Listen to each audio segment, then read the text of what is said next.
আসসালামু আলাইকুম দর্শক, আজকে সন্ধ্যে 7:45-এর উৎসব সিনেমার শো দেখবার জন্য উত্তরা সেন্টার পয়েন্ট স্টেশনের প্লেক্সে চলে আসছি। বাইকটাকে রেখে আসছি রাস্তার ওই পারে। একটা বিশাল ইউটার্ন নিয়ে আসতে হয়, তারপরে এই ঝামেলাটা আমার ভাল লাগে না। রেল স্টেশনে বাইকটা রেখে আমি হেঁটে এই পাশে চলে আসছি। এখন যাব এই লিফটের 5-এ, যেখানে আমাদের ফুড কোর্ট প্লাস সিনেপ্লেক্স আছে এই সেন্টার পয়েন্টের। আর একাই চলে আসছি কারণ অনেকে মিলে আসতে গেলে যেটা হয় যে শেষ সময় এসে অনেকে বলে যে আমার এই কাজ সেই কাজ, পরে আর সিনেমাটা দেখা হয় না। তো আর নিজের সময়টাও ম্যাচ করা অন্যের সাথে একটা টাফ ব্যাপার, তাই একাই চলে আসছি। এত মানে মানুষের সঙ্গে টাইম মিলায়া চলাটা খুব টাফ। তো যাই হোক, আহ, দেখতে দেখতে চলে আসছি ইয়ের দিকে, টিকিট কাউন্টারে। আগে আমি জিজ্ঞেস করে নেই যে টিকিট আছে টিকিট পাওয়া একটা যাবে কিনা। 45। হ্যাঁ, একটা দিবেন। হ্যাঁ, টিকিট অ্যাভেলেবেল আছে। তো ঝটপট একটা টিকিট নিয়ে নিলাম। সেটা হচ্ছে গিয়ে ওই যে আহ, মাঝখানের যে রোটা দেখছেন, ব্ল্যাক সিট, রিক্লাইনার, নর্মালি 550 টাকা প্রিমিয়াম সিট। আর এই মাঝখানের রোয়ের এই সিটটা নিলাম 650 টাকা দিয়ে, 100 টাকা বেশি দিয়ে, কারণ হচ্ছে এই সিটের সামনে অনেক স্পেস আর সিটটা একটু বেন্ড করা যায়। তো একটু আরাম করে দেখার জন্যই ওই 100 টাকা বেশি খরচ করলাম। এবার এই উৎসবের যে পোস্টারটা নিয়ে রেখেছে সেটার সঙ্গে একটু ছবি তুলতে চাই। এক দর্শক আমার এক কোনায় লিখে রেখেছে ফ্যান্টাস্টিক।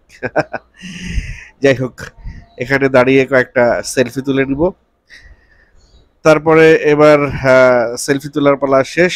এবার আমরা আমরা বলছি, এবার আমি ভেতরে ঢুকবো স্টার সিনেপ্লেক্সের এই ব্রাঞ্চে। এর আগেও আমি সিনেমা দেখেছি এবং আমার কাছে ভালো লেগেছে এই ব্রাঞ্চের পরিবেশটা। চলেন আহ, ভিতরে ঢোকা যাক। অনেকেই আসছে সিনেমা দেখতে, কিন্তু দেখে বোঝার উপায় নেই কে কোন সিনেমাটা দেখতে আসছে।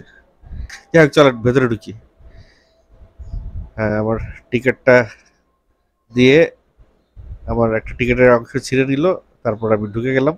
বাস, ঢুকেই হল নাম্বার 1 যেটা, সেটাতে আমার সিট। এই হলটা অনেক বড়। এর আগে চক্করের প্রিমিয়ার শোটা এই হলে দেখেছি। অনেক আসন সংখ্যা, অনেক বেশি, 650-র মতো আসন সংখ্যা বোধ হয়, যদি ভুল না করে থাকি। এসছিলাম একটু সিনেমা দেখবো, পপকর্ন কেনার জন্য এসছিলাম। কিন্তু তাদের যে ব্যস্ততা, আর ওদিকে সিনেমাটাও শুরু হয়ে যাচ্ছে, লাইন ধরে এখন পপকর্ন কিনতে গেলে এটার একটা প্রবলেম আছে। এখানে টাকা দিব, আবার ওই পাশে যে লাইন ধরবো, সেই লোক আবার খাবার রেডি করবে, একটা লম্বা বিষয়। দেরি না করে ঢুকে গেলাম, পপকর্ন না কিনেই। এসে দেখি ফিল্ম অলমোস্ট স্টার্ট হয়ে গেছে। তো এই যে অনেক দর্শক হলের ভেতরে, অলমোস্ট হাউসফুল, হাউসফুল না, অলমোস্ট হাউসফুল। যাক, সিনেমাটা দেখা শেষ। একটা কি বলবো, মানে পয়সা উসুল টাইপের একটা সিনেমা দেখলাম। প্রত্যেকটা দর্শক খুব হাসলো সিনেমার ভেতরে, খুব রিয়াক্ট করলো, সবাই খুব কানেক্ট করলো সিনেমার সঙ্গে। দেখে মনে হলো মানে সবার সবার স্মাইলি ফেস, অ্যাটিটিউড, সবকিছু দেখে মনে হলো সবার কাছেই সিনেমাটা ভালো লেগেছে। আপনার কাছেও ভালো লাগবে আশা করি, আমার কাছে খুব ভালো লাগছে।